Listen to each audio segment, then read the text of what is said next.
hello. Apparently, Spirit felt that that piece of opening up the lungs to clear out grief, stored grief, was in need of some breathing room because the memory filled up on my phone and I had to move some things around and take a break. So I'm back with part 2 of today's Panchakarma drop-in for day 3. And 2 and 3 is 5. So we're talking about activating the change and swift change at that. And there was a lot that came in on the download today. A lot is starting to stir. So I know that this is really going to get cooking.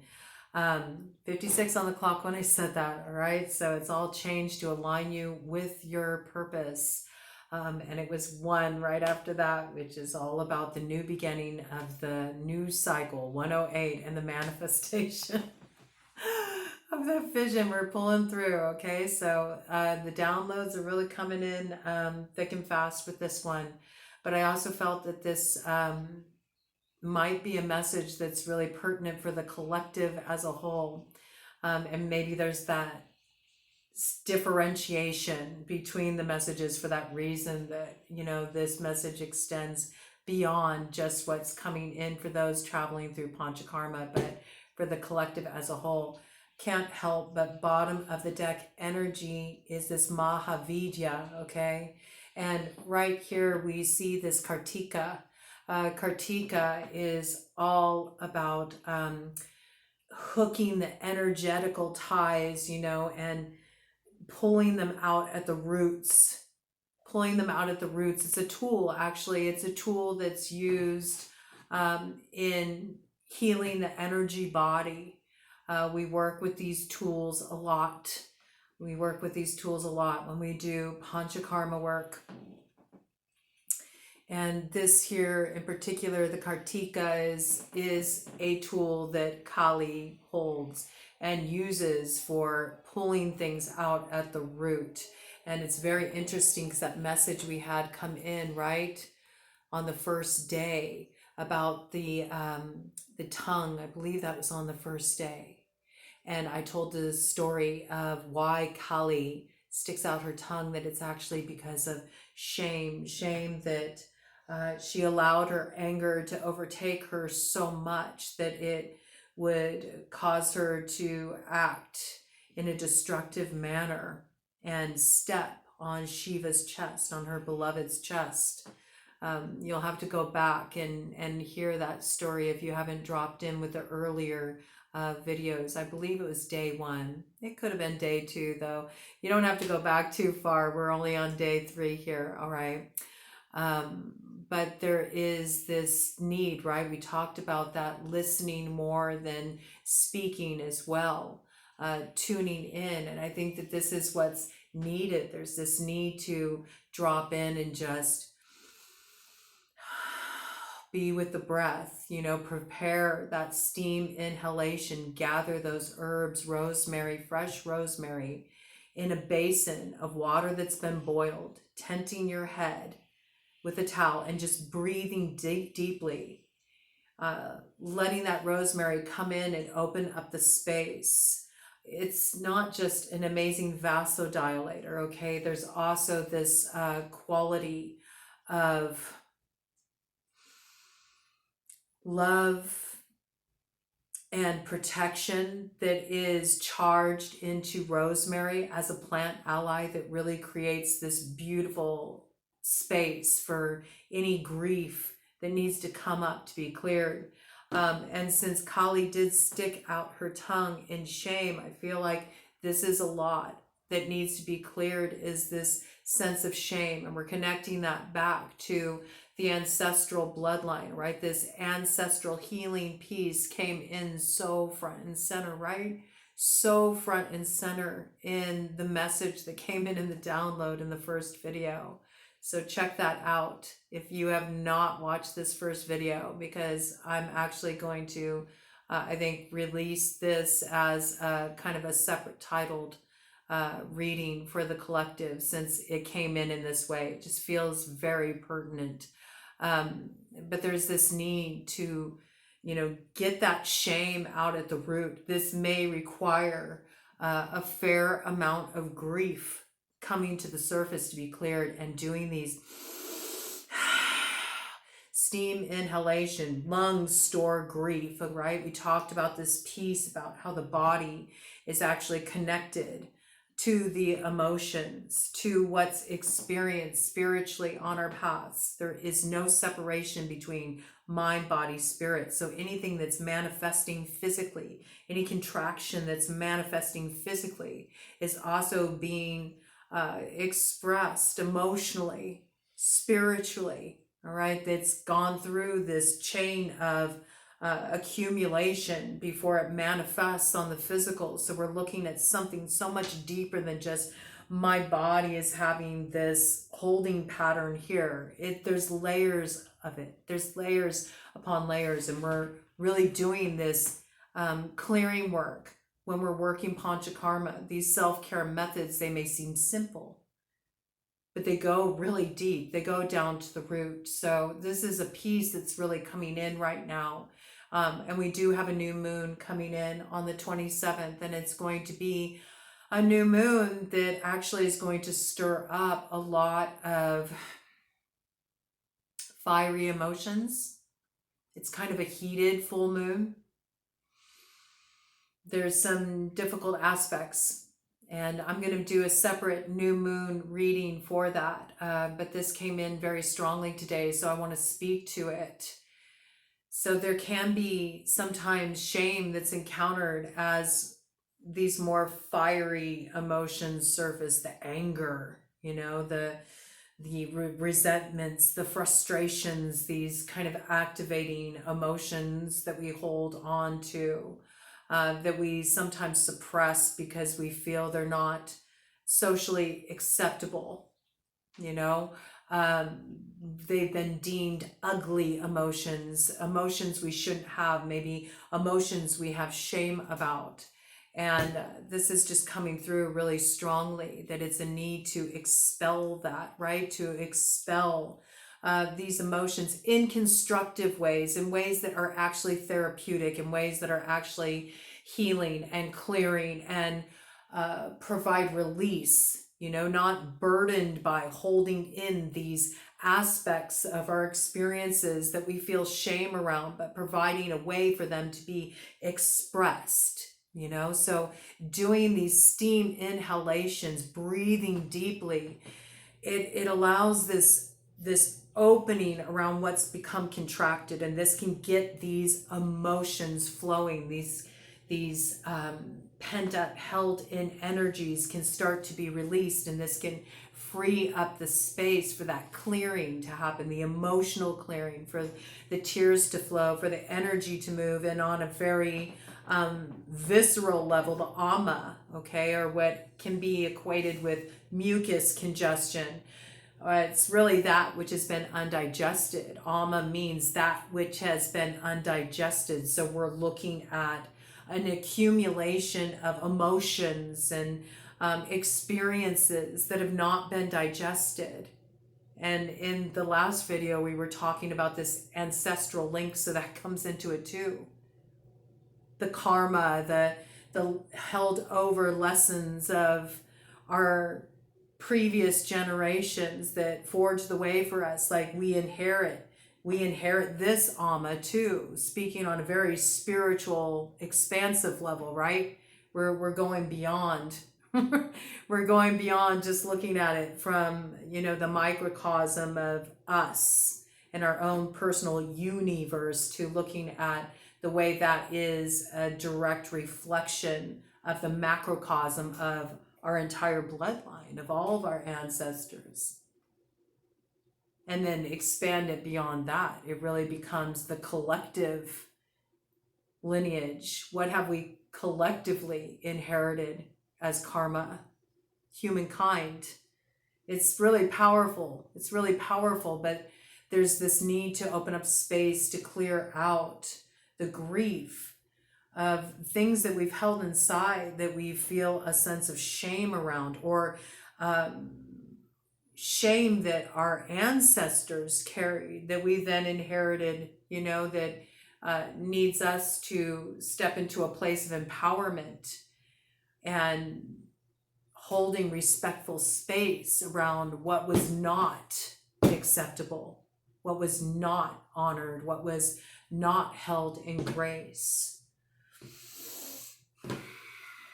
in previous times.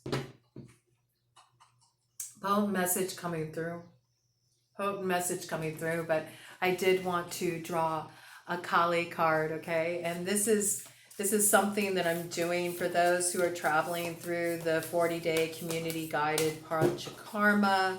There is a playlist going here. It's free. I'm offering it to the community, but this particular message, just the way that it came in, wanted to be shared with a greater community. And so I'm putting it out there for collective as a whole. What is the work for the collective at this time? Ooh, okay, that really came front and center. So interesting the way this flipped over. So I'm just going to take it.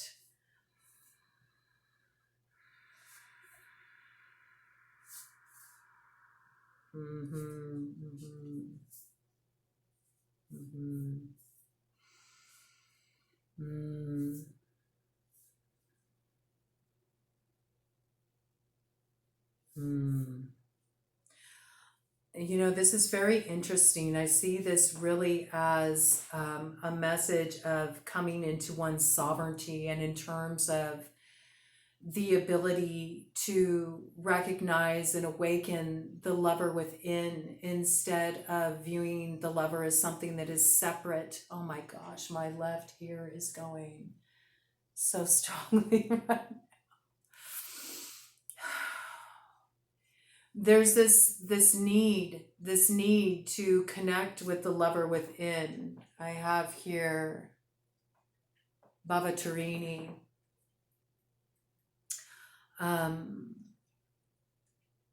Bhavatarini, and this message of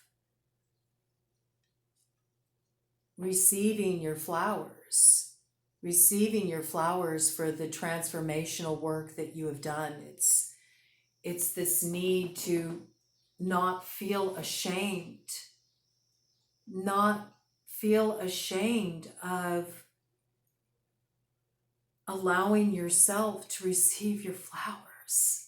This is pretty potent. I wouldn't have expected this message to come through.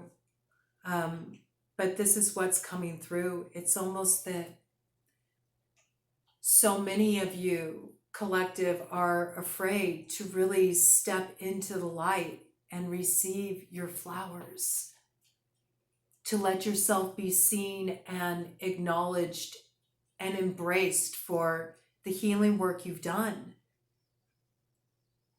to be recognized for your growth, to step up into your potential and all you are here to be.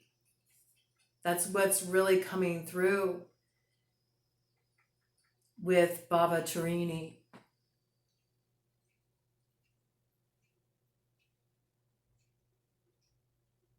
Really powerful. It's like you've earned your wings. You've earned your wings. You've gone through that process of chrysalis and metamorphosis, and you're ready to be seen in all the beauty of those wings unfurling and your freedom, the way you freed yourself from your past and what has held you back, becoming manifest and evident for everyone to see around you. And we have Kurukula coming forward here. And I really see this Kurukula about, this is big 3 of Swords vibe for me, is what's coming through. The way we may have been wounded in love, the way we may have been wounded by others.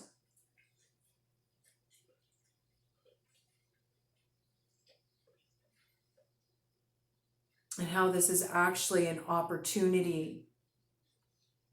These wounds of the heart are actually an opportunity to reconnect more deeply with the lover within, the one who loves us, even when we feel that we are rejected, or when we feel we are abandoned, or when we feel that we're unlovable.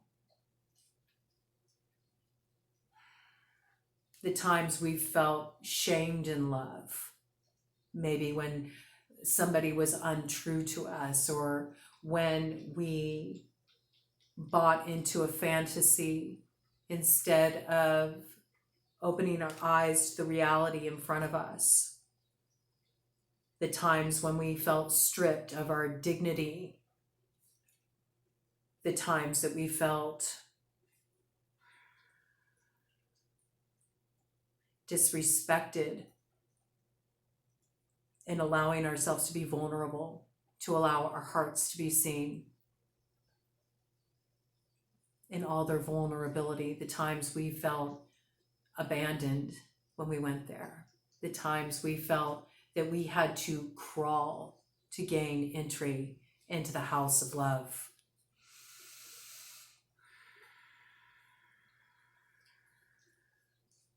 And how this actually became, I got strong Lilith vibes coming through with this too, to be honest with you. Because Lilith was exiled, Lilith was exiled, but through that, Lilith really reclaimed sovereignty. Sovereignty. There's great parallels between Lilith and the journey of Ishtar, and Ishtar's descent and then ascent as Inanna, Queen of the Heavens. And I have the same kind of parallel is coming through that. It's through these losses, it's through these heartaches that you come to discover a love that sustains you within. A love that sustains you within, a love that is always with you, that never leaves you, but might require you to stand alone at times, to really come into full awareness of this.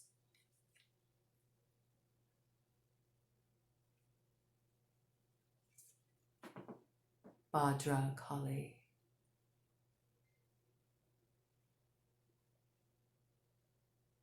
I just see so much strength,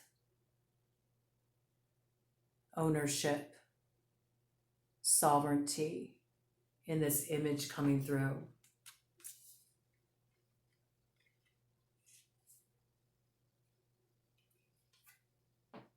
It's about cutting away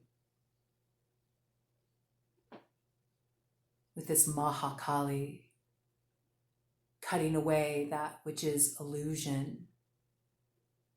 The illusion being that there's any separateness between you and love.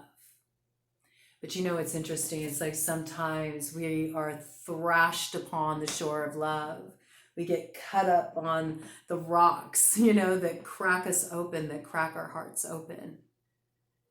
And it feels so raw and it feels so vulnerable, but it's actually the way through to that eternal love within ourselves. And so I feel like it's about releasing a lot of shame around allowing yourself to receive that love, to receive the love that is within you, to acknowledge that you are love, that you are worthy of love, because it's your true essential nature. Really powerful work being done here. Really powerful work being done here. But it's about, acknowledging that. Acknowledging the work that you have done. the way that you've moved through your heartaches with grace, the way you have moved through the losses in life with dignity, the way that you didn't abandon yourself at those times when you were thrashed upon the shores of love and broken open. Hearts aren't broken, they're broken open. And there's this peace.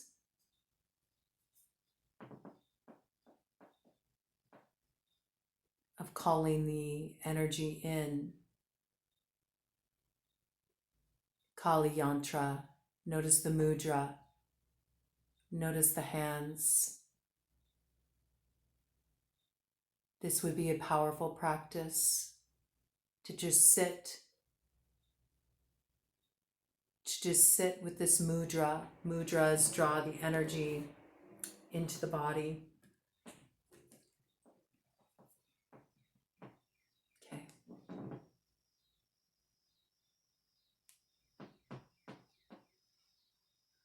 Even in front of your heart.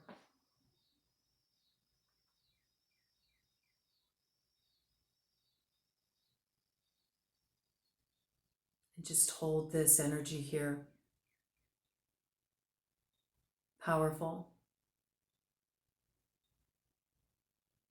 Powerful activation. So you can remember. So you can remember the sovereignty of who you are.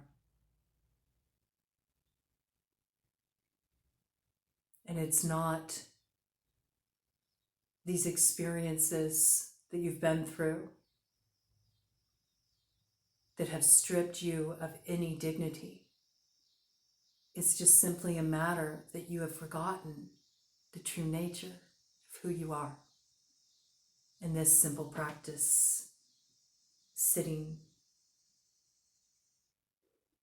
in reflection, just breathing into your heart, breathing into anahata, being willing to expand into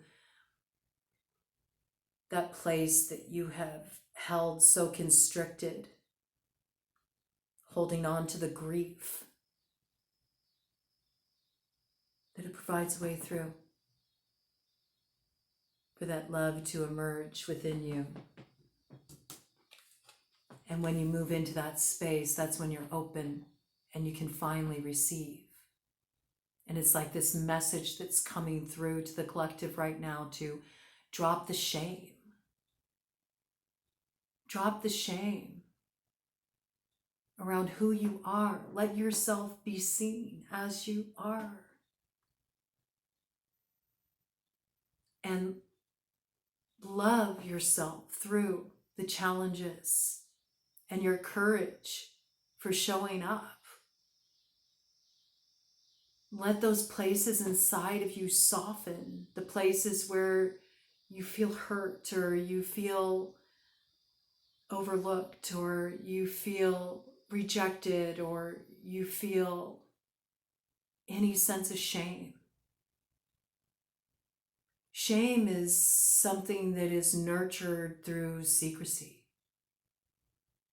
But once you bring forward what you've been afraid to share, or you've been afraid to vocalize, or you've been so afraid of being witnessed, you find in its place absolute freedom.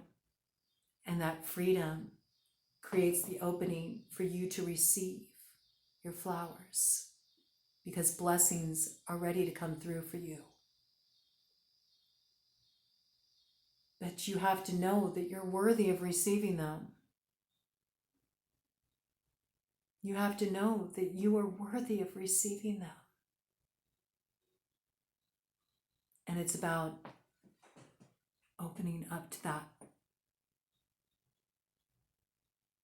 and letting go of everything that has told you you don't deserve to receive love. It's pretty powerful work. Pretty powerful work, but I feel like,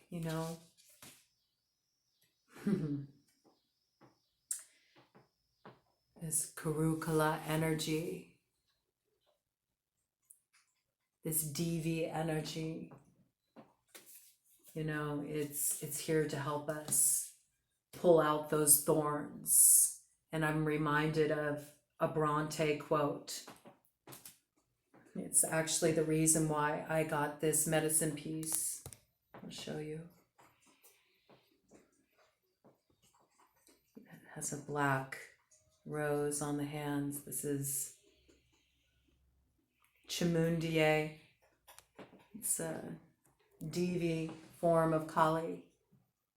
She's known as the trauma goddess. She helps you move through trauma. And it was inspired for me by a quote, a Bronte quote. I'm paraphrasing. It's something along the lines of, "He who dares not grasp the thorns should never crave the rose." And I feel like this is so what is being presented to the collective at this time. It is so essential that we grasp the thorns, not in bitterness, not in resentment, that we don't keep ourselves into this contracted place where we make ourselves small and we hold it all inside because we feel shame about the pain we feel or the ways we've been impacted by others or hurt, that we nurse these things, but that we fully grasp the thorns, that we accept the pain, that we understand that the pain provided a way through and an opening. And that wound, right? It's come forward so much in the collective recently. You know, how Rumi expressed the wound is where the light gets in. You know, it's the place that we rise up out of and something beautiful comes to bloom. Something truly beautiful comes to bloom. And the beautiful thing that comes to bloom is you. So open up to it. Open up to it. You know, it's time to rise up out of the muck like the lotus and unfurl your petals and witness your own expansion and all the gifts that come with taking that risk. I don't know, there's all these quotes coming through. Taking the risk, you know, to not stay tightly in the bud, right? To not stay tightly in the bud, but to open to the reality of who you've grown to be. You don't need to stay in that place of limitation anymore. And it all comes through deeply arriving at that place of love within yourself. That's the love that's in everything. Essentially at its core. It's all that one energy of love. And knowing that you are deserving of it because it is indeed you.